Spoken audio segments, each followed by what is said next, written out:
पानी के वड़े में जो भाव न हो वो उनके बला धक्को नहीं रात जो 10-45 मिनट असां उते निकिता घरों खे 10 मिंटनि जो कंदो आहे असांजो ठरीअ पुटा जीअं सरकारी अस्पताल में पहुतासीं पहुचण शर्त हे सुता पिया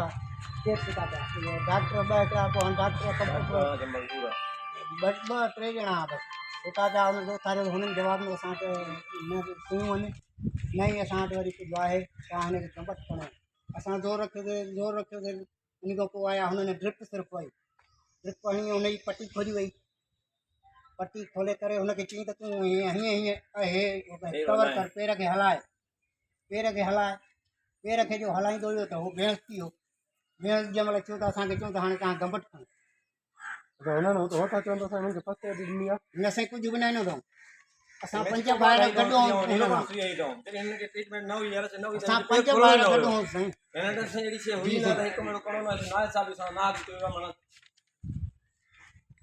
हा साईं असां 5 ॿार गॾु हुन असां गांव मिंथूं कंदा रहियासीं 10-45 मिंट तो फोन हणण आई त त बि उन्हनि असांखे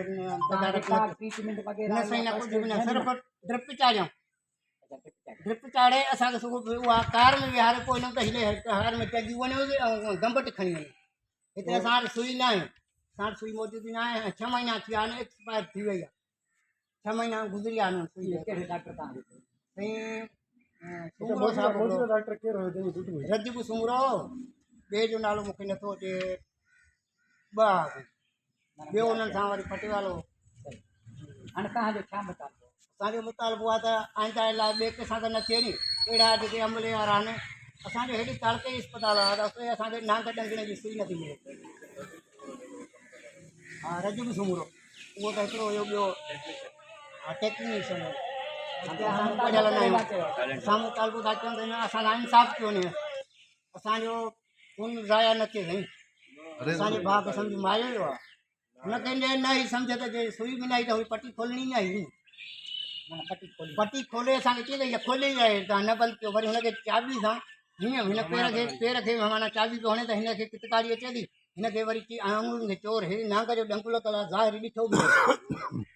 असां 5 ॿार गाऊं था कयूं बाबा नांग जो डंक लॻल आहे असांजी अमर बि साण आहे पोइ बि माना हिननि डॉक्टरनि असांखे उहो फ़र्क़ु महसूसु न थियो वरी उन बावजूदि राति असांखे धमकियूं बि ॾिनियूं आहिनि पोस्ट रखण खां पोइ जे तव्हां पोस्ट जे सुबुह तव्हां रैली कढी त तव्हां ते असां FIR कराईंदासीं अस्पताल जे हमले जी अस्पताल में शीशा भॻाया आहिनि ईअं थियो आहे असां तव्हां ते इहो मैसेज हली चुको